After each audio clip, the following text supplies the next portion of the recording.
Hi, konnichiwa. Today we are going to make the sweet pumpkin pie.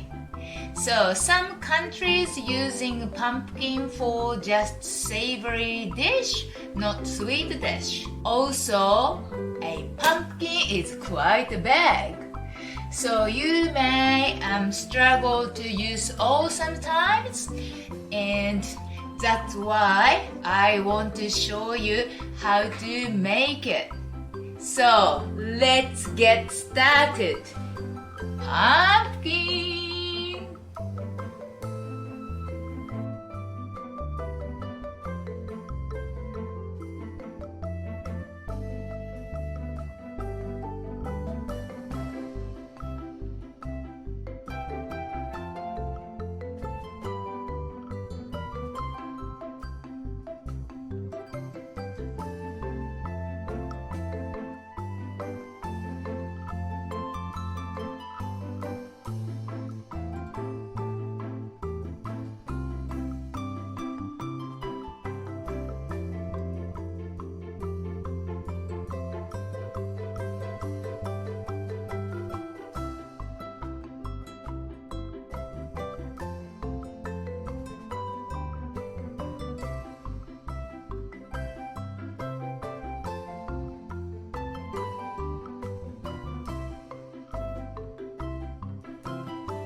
Hi.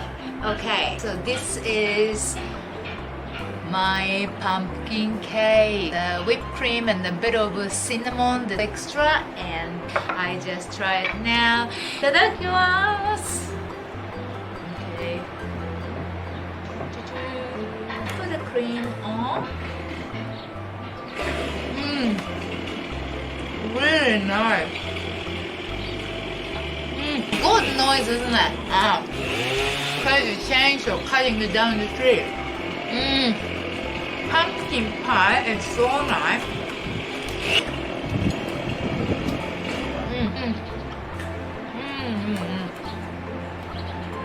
So from now on, you know how to make sweet pumpkin way, like not just savory food, not pumpkin soup, or not like a roast veggie pumpkin. You can make like this cake, pumpkin pie. It's easy, really tasty. Hopefully you can try it. So see you next time. Bye!